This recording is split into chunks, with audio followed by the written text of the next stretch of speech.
कौन है तुम? मैडम, गैस रीडिंग लेने के लिए आया था मैं। Gas reading?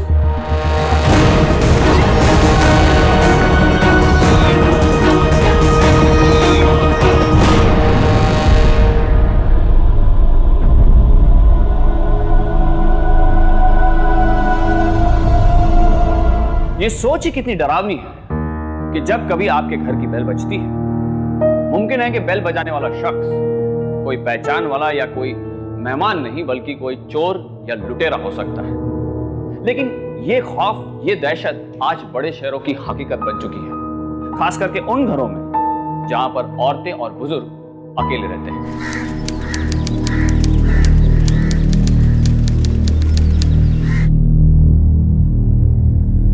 दिन दिहाड़े घर में घुसकर एक औरत की हत्या। मुंबई के गोरे गांव में एसके शाह सोसाइटी में दिन दहाड़े एक महिला की घर में घुसकर एक लुटेरे ने हत्या कर दी। पिट्टे मुंह इन्हां दा। वो कौन है भाई? कौन है? कौन है भाई, कौन है? मैं हूँ बीजी शंभू, स्त्री के कपड़े लाओ।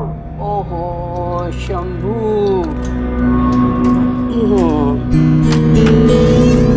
आजा भैया आजा। और कौन हो इतनी सुबह सुबह? पता पूछना तो पड़ता है ना, शहर में क्या क्या हो रहा है पता नहीं है तुझे? अखबार पढ़ा करो, अखबार। दुनिया में क्या हो रहा है, डाके डल रहे हैं, डाके और चोरियां हो रही हैं। मैं तेरे को समझाती हूँ, इतना पेपर में लिखा है। शाम को आता हूँ, फुर्सत से बैठता हूँ। अभी मुझे और घर जाना है। अगर मैं आपके पास बैठ गया तो कुछ काम नहीं हो पाएगा। हाँ तो ठीक है ना, मैंने कौन सा तेरे को बांध के रखा है भाई? हाँ, मैं भी वेली नहीं हूँ, काम बहुत है मुझे। जा, काम है, काम है। मेरे पर एहसान करता है तू काम करके, अपना काम ही तो कर रहा है तू, है? हाँ, अरे तू बेटा बोल। बीजी, आपको कैसे पता चला कि मैंने फोन किया है? ओ पुत्र, तेरे तो अलावा मैंने कौन फोन करेगा? बाप से तेरा बैठा है अमेरिका, वो तो मैंने फोन करना रहा। बाकी बची तू बस। ठीक है बीजी, आपने दवाई ले ली? आहो ले ली। और तू ठीक है? रोटी खाधी सी? हाँ बीजी, खा ली मैं। रितु बेटा फोन रख, बाहर कोई आया है। ठीक है बीजी, ध्यान रखना। आहो आहो, ध्यान है, ध्यान है। चल बाय। ये उन कौन आ गया?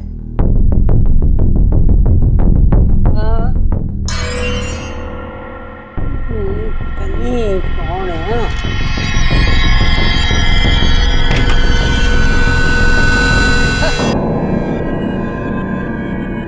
कमाल है, बेल बजी, बाहर आई हूँ, पता नहीं कहाँ भाग गया कोई। अरे क्या हुआ बीजी? वो फिर वही बात, कोई बेल बजा के भाग जाता है। आती हूँ इतनी मुश्किल से। ये जरूर ना सोसाइटी के किसी बच्चे की शरारत होगी। वही तो। चल आजा।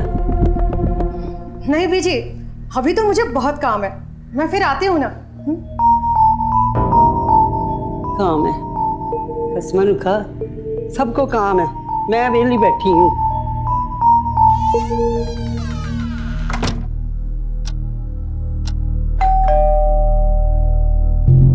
ओहो, आई तो रही हूँ, टाइम लगता है। हाँ, कौन है? मैं हूँ बीजी बहादुर। अच्छा अच्छा।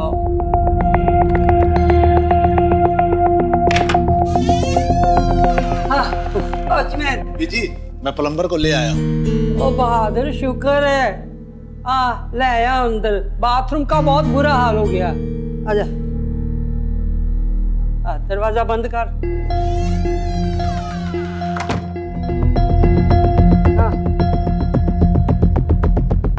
अरे अब क्या तुझे मैं चाय पानी पिलाऊं? हैं? जा जाके नल ठीक कर। आगे से लिफ्ट ले लेंगे।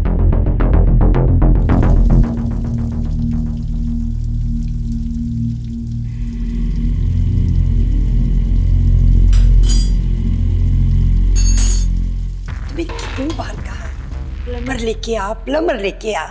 पानी कितना बह रहा था, अब लेके आया है। यूं बीजी मिलते कहाँ हैं? वो तो नसीब अच्छा था कि बाजू के बिल्डिंग में काम करने आए थे, मुझे याद आ गया, मैं पकड़ के लाया। और वैसे भी आजकल इस कामों के लिए ये लोग मिलते कहाँ हैं? यही तो। चल, कितनी देर लगा दी अभी? हाँ, हो गया? हो गया माँ जी। अच्छे से किया? जी माँ जी। अब पानी नहीं बहना चाहिए। नहीं बहेगा माँ जी। कितना हुआ? 600 रुपये। 600 रुपया। 600 रुपये में नया नल आ जाता है। माँ जी बिल्कुल सही दाम बोला है। सही वही कुछ नहीं। चल, फिर भी मैं तेरे को 500 रुपया देती हूँ, ठीक है? ठीक है। रुक जा यहीं।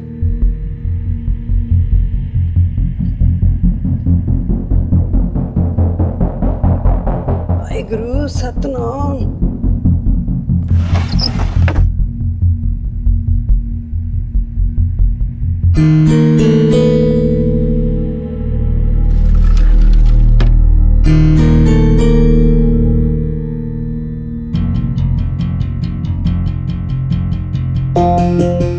ले चल।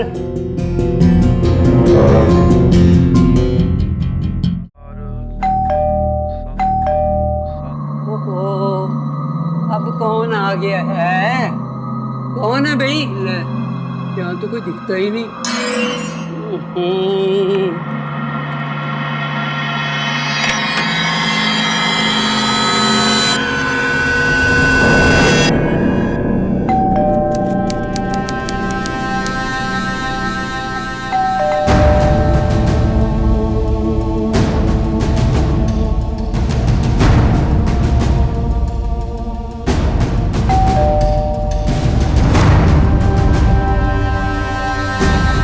बीजी,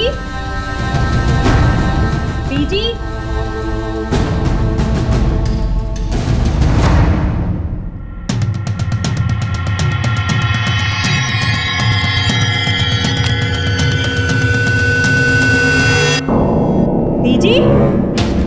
बीजी, बीजी, बीजी, बीजी, बीजी, बीजी क्यों है? बीजी, बीजी, बीजी, बीजी क्यों है? बीजी उठो, हेल्प, कोई है? बीजी, बीजी, कोई है?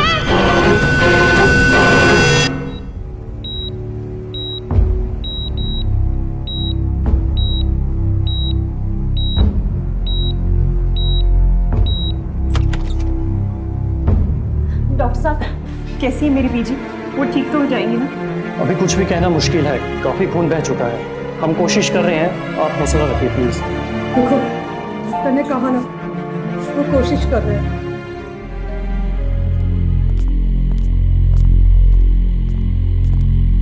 अनुराधा जी के घर से कौन कौन है? मैं रितु हूँ। हमारे घर में बस हम दो ही लोग रहते हैं, मैं और मेरी दादी।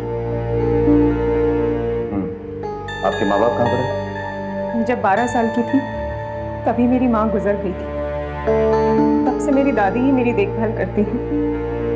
मेरे पापा का एक्सपोर्ट का बिजनेस है, फिलहाल वो यूएस में है, बस आते ही होंगे। ये हादसा हुआ तब आप कहाँ पर थी?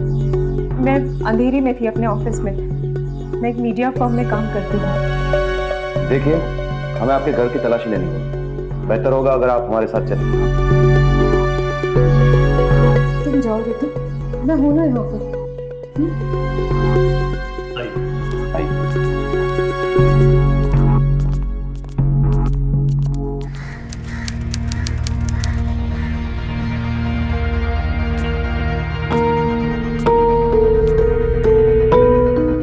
अलमारी में जो 15,000 रुपए रखे थे वो गायब, और दादी ने जो गहने पहने हुए थे वो भी गायब।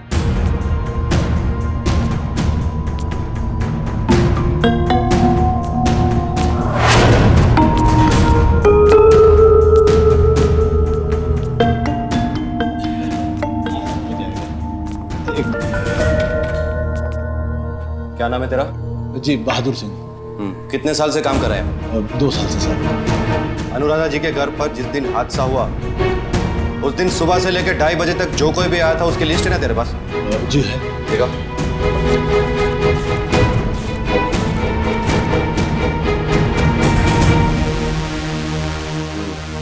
कौन कौन आया था?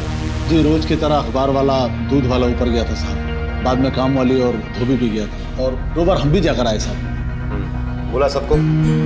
अखबार वाला, दूध वाला, काम वाली बाई, जो कोई भी आया था बोला सबको? जी साहब। बोले ठीक से चेक कर। हो साहब।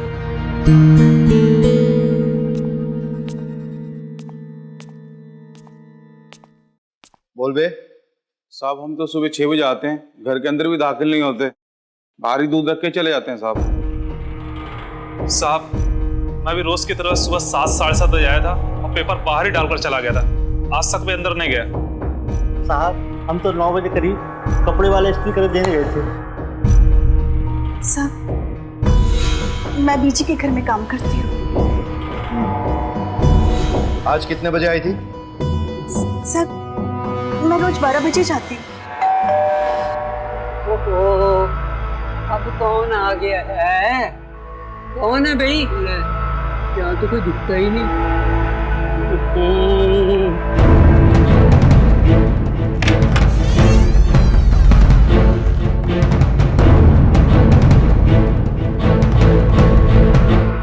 और उसके बाद कहाँ गई? सब वो बाजू की बिल्डिंग में 3 घर में काम करने के बाद मैं वहीं से आ रही हूँ। इस बिल्डिंग में और कितनी जगह पर काम करती हो तुम? सब वो बीजी के घर के सामने वाला वो मंजूला दीदी है ना, उनके घर में काम करने के बाद मैं बीजी के घर में काम करने जाती हूँ। बीजी के घर में कितने सालों से काम कर रही हो? सर मैं 3 साल से वहाँ पे काम करती हूँ। सर बीजी बहुत अच्छी बाई है, तो मेरे को अपनी छोकरी के माफिक प्यार करती है। सर वो बहुत अच्छी बाई है, बहुत अच्छी। कौन कौन से घर में कितने बजे काम करने गई हो, सब लिखो हो यहाँ पर।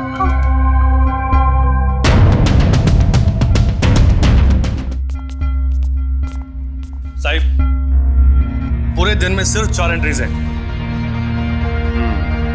क्यों बे? पूरे दिन में सिर्फ इतने ही लोग आए थे यहाँ पर?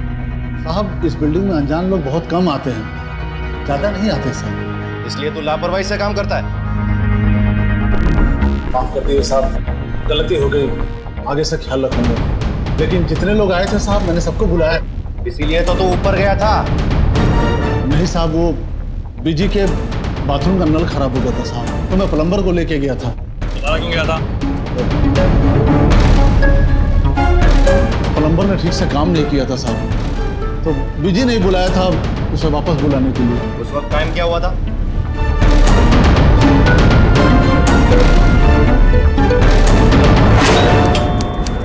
कौन है?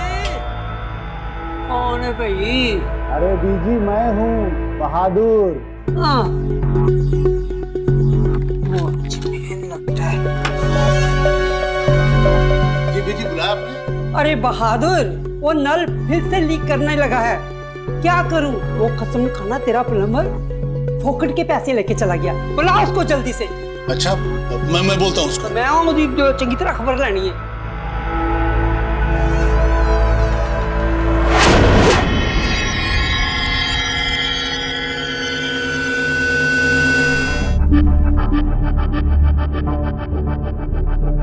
सर मैंने सबको क्रॉस चेक किया है, तो अभी सुबह 9 बजे बीजी के पास गया था, उसके बाद प्लम्बर और वॉचमैन एक साथ सुबह 11 बजे बीजी के पास गए।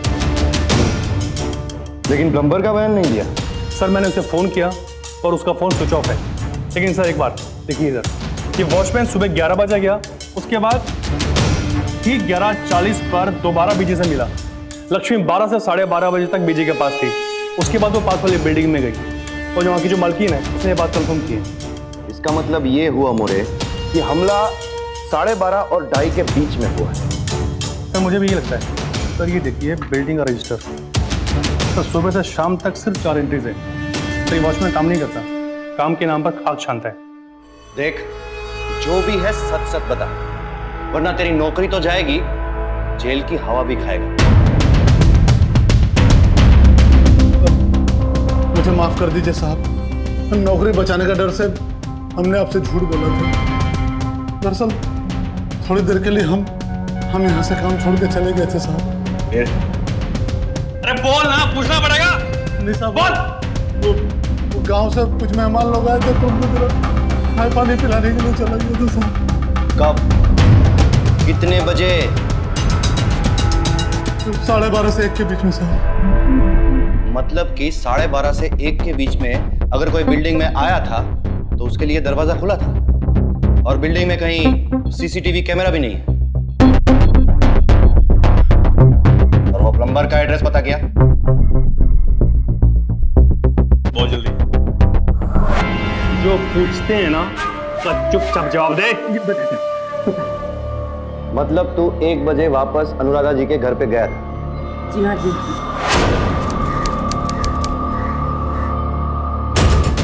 वॉचमैन ने मेरे को फोन करके बुलाया, बोला नल वापस से लीक होने लगा है। मैं नीचे गया, वॉचमैन भी उधर नहीं था। 1 बजे इधर आया लेकिन किसी ने दरवाजा नहीं खोला साहब। मैं वो वापस चला गया। तो फिर तेरा फोन बंद क्यों था? वो उस दिन पानी में गिर गया था इसलिए खराब हो गया था।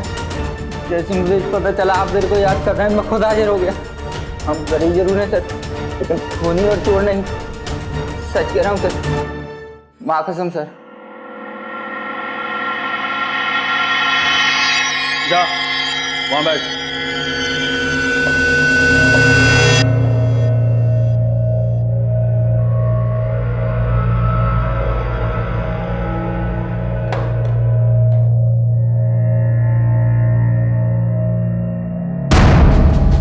सर, जब प्लम्बर सेकंड टाइम बीजी का घर गया तब किसी ने दरवाजा नहीं खोला, और 12:30 बजे तक तो वहां पर लक्ष्मी भी थी और वॉचमैन भी पहरा दे रहा था। वही तो सर, किसी ने बहुत तगड़ी प्लानिंग की है। उसकी नजर हर एक हरकत पर थी। पर हो ना हो ये कोई घर के आसपास का ही है, तभी तो बीजी ने उसे इतनी आसानी से घर के अंदर आने दिया। पुलिस जी जान से अनुराधा भाटिया पर हमला करने वाले शख्स को ढूंढने में लगी हुई थी। पुलिस ने अपनी छानबीन में इतना तो पता लगा लिया कि हमला 12:30 और 1 के बीच हुआ था, जब वॉचमैन अपनी ड्यूटी छोड़कर बाहर गया हुआ था। साथ ही पुलिस को इस बात का भी शक था कि अनुराधा पर हमला करने वाला शख्स उनके लिए अनजान नहीं था।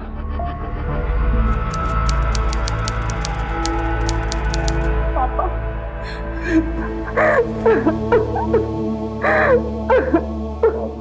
घाव काफी गहरा था, करीब 6 इंच। हमने स्टिचेस कर दिए हैं, लेकिन कुछ दिन ऑब्जर्वेशन में रखना पड़ेगा। हम उनका बयान ले सकते हैं डॉक्टर साहब? सॉरी इंस्पेक्टर, अनुराधा जी अभी भी शॉक में हैं। अचानक हुए हमले से उन्हें जो मेंटल शॉक लगा है उसका असर अभी भी है, और ऐसे वक्त में उनसे बात करना मुनासिब नहीं होगा।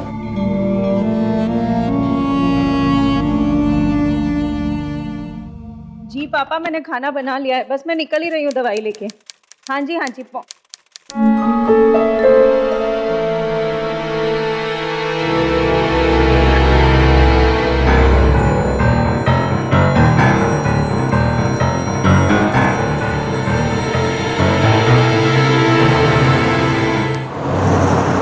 ये बिल मुझे घर पर मिला था।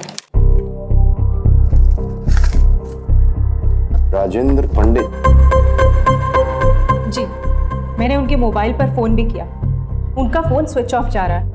हो सकता है कि राजेंद्र पंडित खुद घर पर आए हों। लेकिन सर, चोरी करने वाला मोबाइल बिल लेकर क्यों जाएगा? हो सकता है वो भागने की फिराक में हो और बिल गलती से गिर गया हो। सर, मैंने फोन किया है, उनका फोन भी स्विच ऑफ जा रहा है। प्लीज सर, आप कुछ कीजिए। ठीक है, हम राजेंद्र पंडित के घर जाएंगे और उससे पूछताछ करेंगे।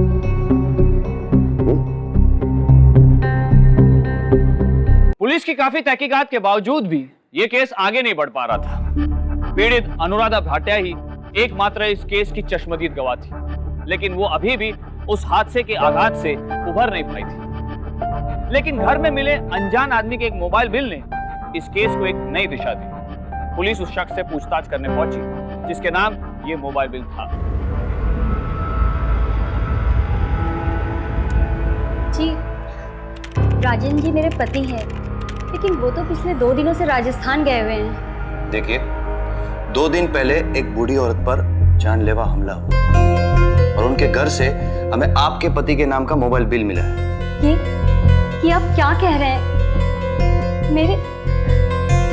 मेरे पति ऐसा नहीं कर सकते। आपको जरूर कोई गलतफहमी हुई है, और वैसे भी वो एक डॉक्टर हैं। लेकिन उनका मोबाइल नंबर स्विच ऑफ आ रहा है। जी वो एक कॉन्फ्रेंस में गए हैं, इसलिए मोबाइल स्विच ऑफ करके रखा होगा। और वैसे भी रोज रात को उनसे मेरी बात होती है। आपके पास उनका कोई दूसरा कांटेक्ट नंबर है क्या? हाँ जी है। दीजिए। अभी देती हूँ, ये लीजिए। Hello. Hello sir. Hello inspector sir, मैं डॉक्टर राजेंद्र पंडित बात कर रहा हूँ। इंस्पेक्टर साहब, आपको कोई गलतफहमी हुई है। मैं पिछले 2 दिनों से राजस्थान में था and I am a very reputed doctor.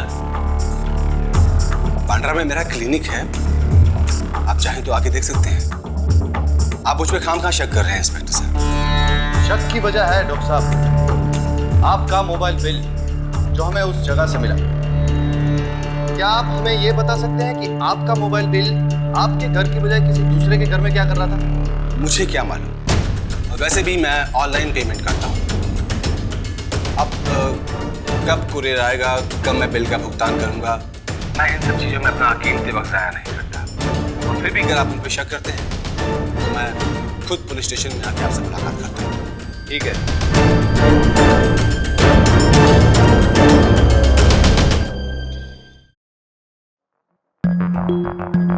Excuse me sir. Sir, मुझे ऐसे लगता है कि वो जो कुरियर वाला है वो घर आया होगा और उसी ने बीजी का कत्ल किया होगा। हो सकता है भागते वक्त उसके हाथ से बिल गिर गया हो। सर, रिसिप्ट पर क्विक कुरियर सर्विस का नाम था और उसकी एक ब्रांच दादर ईस्ट में भी है। Courier service? Khandelwal complex Dadar east, कौन जाता है? क्यों, क्या हुआ साहब? कोई बात हुई क्या? बात है। कौन जाता है उस एरिया में? बुलाओ उसे। अब वहाँ पर सचिन भी जाता है और वहाँ पर नदीम भी जाता है। नदीम तो यहीं पर है, भी बुलाता हूँ उसे। तो बैठो, मैं देखता हूँ। नदीम, तुम हो? जी साहब। दादर ईस्ट एरिया में तू ही जाता है? जी साहब, उस एरिया में कुरियर के लिए मैं ही जाता है, लेकिन पिछले महीने से सचिन जाता है। सचिन कहाँ है? पता नहीं, 4-5 दिनों से दिखा नहीं। हमें सचिन का एड्रेस चाहिए और आपको भी हमारे साथ चलना होगा। जी साहब।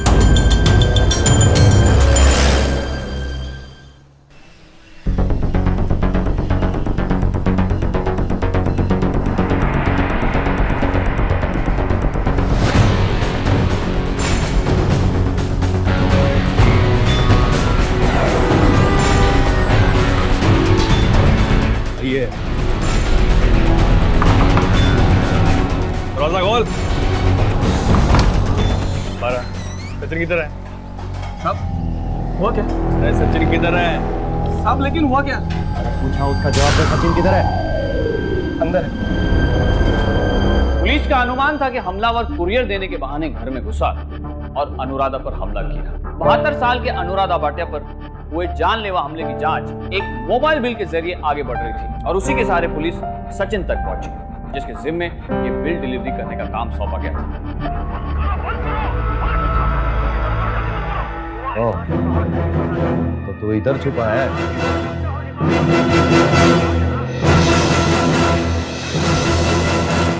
साहब, मुझसे बहुत बड़ी गलती हो गई, मुझे प्लीज माफ कर दीजिए। उस दिन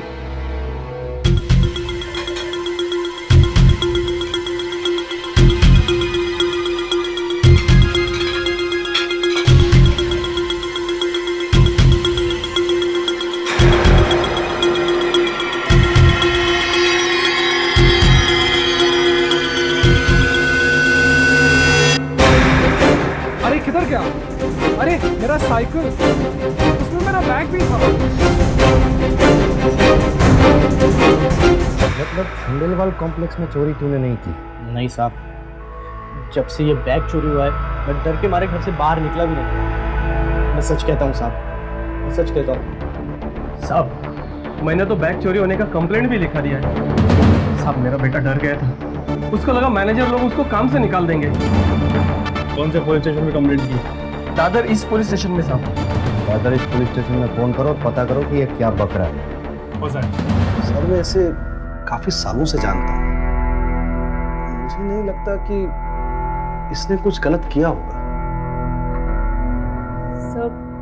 मुझे भी लगता है शायद इसने कुछ नहीं किया होगा।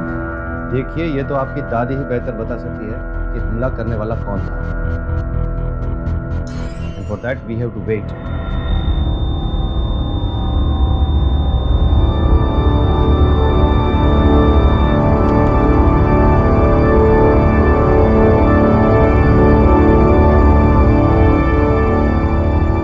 आई एम सॉरी।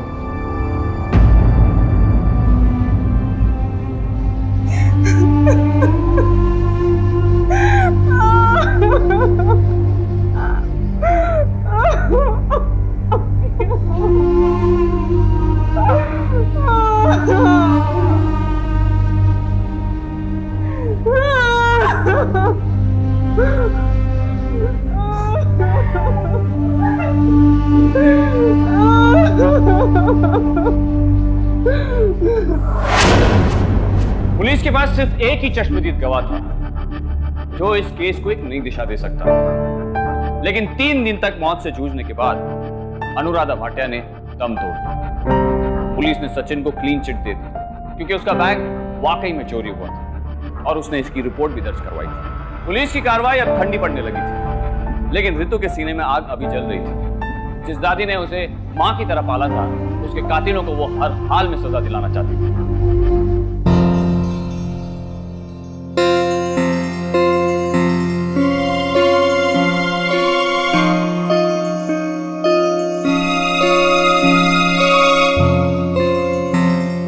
रितु बेटा, तुम्हारे लिए खाना लेकर आई हूँ, खा लो।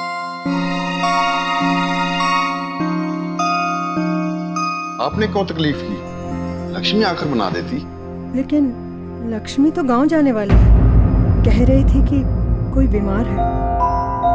पिछले कुछ दिनों से लक्ष्मी ने मेरा बहुत ख्याल रखा। पिछले 3 सालों से वो हमारे यहाँ काम करती है और बीजी, वो भी उसे घर के सदस्य की तरह ट्रीट करती थी। पर बीजी के दाह संस्कार के बाद वो काम पर ही नहीं आई और आज मुझे पता चला कि वो गांव जा रही है। जब मैंने उसे फोन किया तो वो बहुत घबराई हुई थी।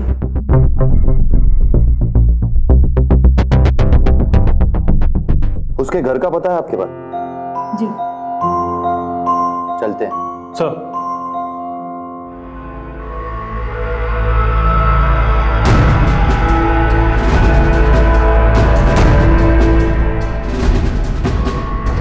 हमें आपके घर की तलाशी लेनी। सॉरी लक्ष्मी, मुझे तुम पर पूरा भरोसा है, लेकिन मुझे बीजी के कातिल को ढूंढना है और उन्हें सजा दिलवानी है। और मुझे ऐसे लगता है कि तुम मुझसे कुछ छुपा रही। सच सच बताओ। नहीं साहब, ऐसी कोई बात नहीं है। अच्छा, फिर बिना बताए गांव क्यों जा रही है? बीजी के अंतिम संस्कार में भी नहीं है?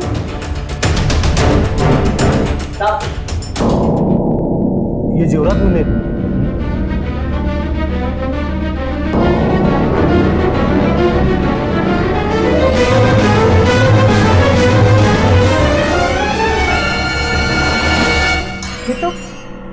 ये तो बीजी के जेवर हैं। आखिरी वक्त में उन्होंने पहने हुए थे। लक्ष्मी, तुम्हारे पास कैसे आई? मेरे को माफ कर दो मेरे साथ, माफ कर दो मेरे साथ। मेरी मजबूरी थी, मेरे ऊपर बहुत सारा कर्जा था मेरे साथ, मुझे चुकाना था, इसीलिए मैंने बीजी पर हमला किया और पैसे उठा के नहीं चुरा लिए। माफ कर दो, माफ कर दो मुझे। ले चलो इसे। मुझे माफ कर दो, मुझे माफ कर दो। लक्ष्मी ने ऐसा किया? I can't believe it. पैसों के लिए इंसान कुछ भी कर सकता है। बरसों की वफादारी एक पल में खत्म हो जाती है।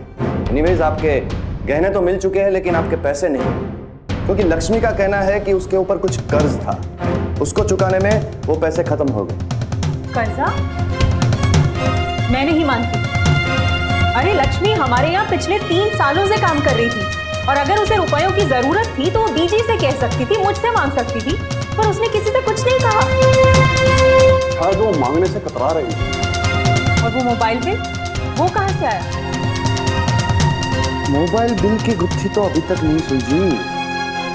हालांकि लक्ष्मी किसी और को बचाने के लिए खुद क्यों सजा भुगतेगी, सिवाय के उसका कोई अपना इन्वॉल्व हो। एक मिनट, लक्ष्मी का एक बेटा है, मुझे मेरे पड़ोसियों ने बताया है। और लक्ष्मी अपने बेटे से बहुत परेशान है। उसने पढ़ाई छोड़ दी है और वो लक्ष्मी की कुछ नहीं सुनता है। माँ गिरफ्तार हो गई है और बेटा मिलने नहीं आया। कुछ तो खटक रहा है, कड़ियां जुड़ रही है। मोरे, अब भी के अब भी उसके घर जाओ और आस पड़ोस वालों से पूछताछ करो, ठीक है? साहब।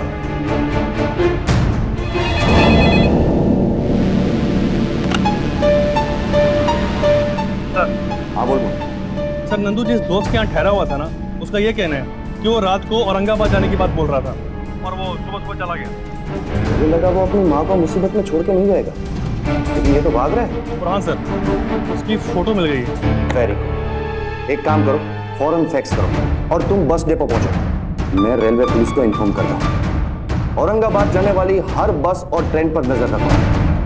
नंदू बचना नहीं चाहिए। Okay sir. ओके।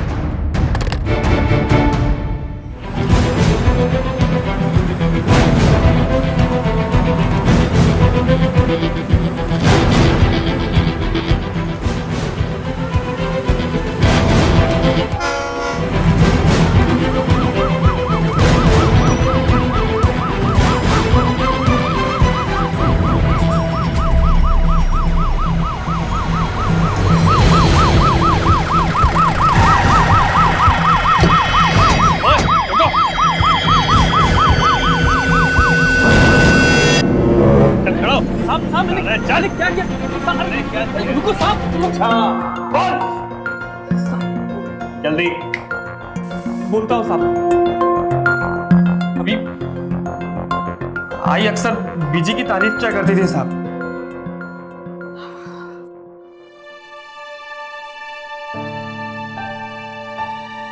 फिर टीवी खोल के बैठ गया, सारा दिन घर में टांग पसार के बैठा रहता है। अरे आई काय को मच कर रही है? ये डिश चल किधर रहा है? पैसा तो दे पहले। पहले मेरे को भूख लगी है, बहुत खाने को दे सर। भूख लगी है ना तेरे को? देख तेरे वास्ते क्या लेकर आई, ये ले। अरे ये इतने महंगे चॉकलेट, हाँ रुक जा। ये किधर से लाई तू? और भी देते, रुक जा। देना। ये ले। किसने दी तेरे को? अरे मेरे को बीजी ने दी है। अच्छा? हाँ बहुत अच्छी है, मेरे को बहुत प्यार करती है। वो अक्का दिन घर में तो अकेली रहती है ना, बेचारी से कोई बात करने वाला तो कोई है नहीं। मेरे को देखती है ना तो बहुत खुश हो जाती है। अरे उसका बेटा है ना, वो अमेरिका में बहुत बड़ा बिजनेस करता है। जब भी आता है ना खूब सारा जो है विदेशी सामान भिजवाता है। चल जल्दी से हाथ पर दो, मैं खाना लगाती हूँ तेरे लिए। भूख लगी ना तेरे को? चल। अच्छा आई, हाँ घर में और कौन कौन रहते हैं? मेरे को अंदाजा भी नहीं था मैम कि मेरे को नंदू ये सब क्यों पूछ रहा है। बस वो पूछता गया और मैं उसको बताती गई। और फिर अगले दिन अचानक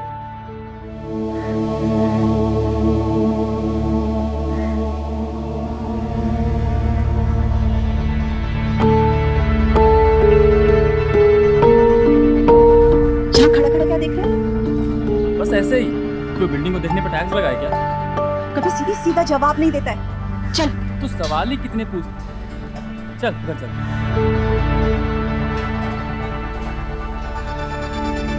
साहब मैं एक बार पूरी तैयारी करके ऊपर गया और बेल बजाया।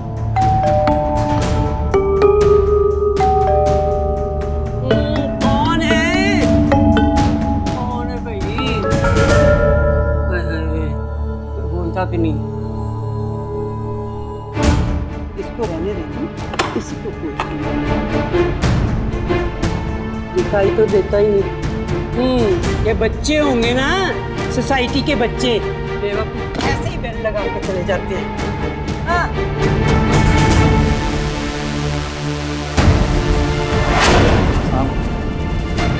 साहब बीजी हमेशा कुंडी लगा कर रखती थी, कभी दरवाजा पूरा नहीं खोलती थी।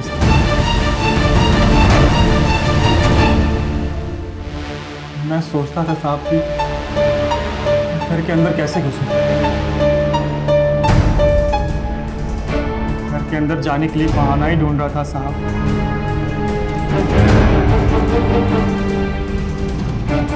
तभी एक आइडिया आया साहब।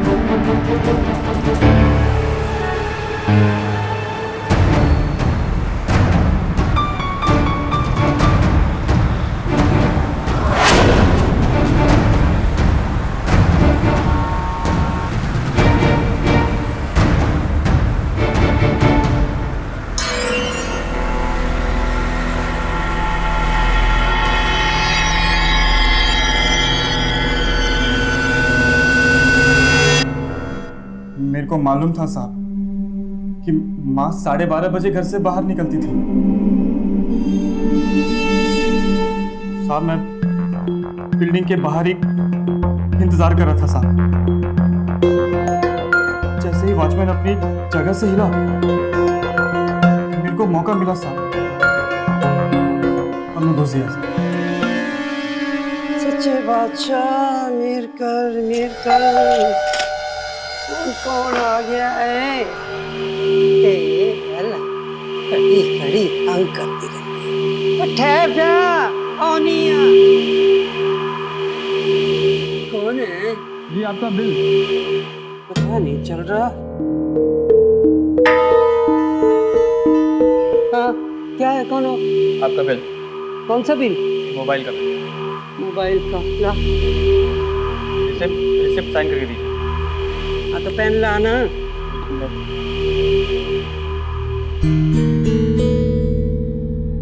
सॉरी मैं पेन भूल गया जरा। फिट्टे मुंह, पेन भी नहीं है। लाती हूँ मैं, रुक जा।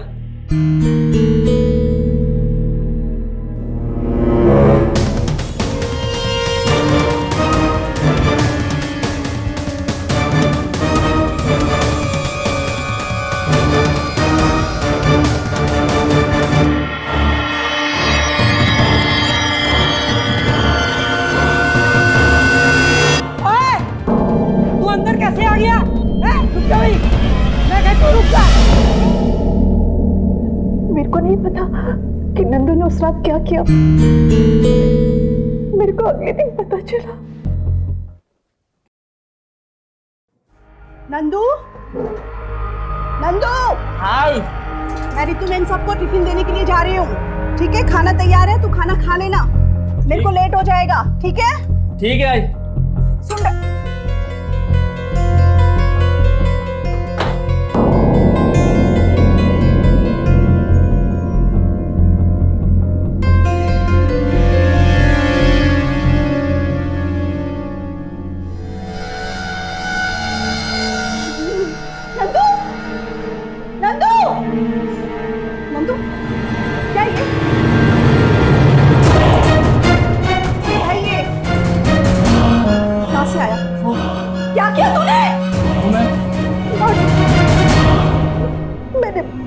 कोशिश की कि मैं आपको सब कुछ सच बता दूं, लेकिन मेम साहब, मेरा बेटा है, उसके अलावा मेरा इस दुनिया में कोई नहीं है। वो किसी का नहीं हो सकता। जब तुम उसके लिए यहाँ कुर्बानी दे रही थी ना, वो तुम्हें छोड़कर भाग गया।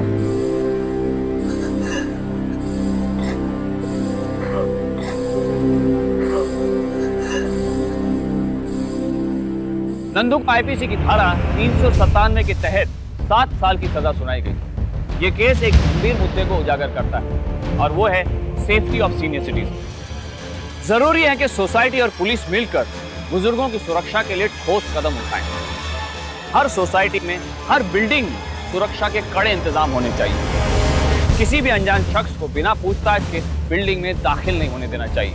हम सबका ये कर्तव्य है कि हम हमारे देश के वरिष्ठ नागरिकों को एक सुरक्षित माहौल दें। अब मुझे दीजिए इजाजत, कल फिर मिलेंगे जुर्म से जंग की एक और दास्तान के साथ। तब तक सावधान इंडिया।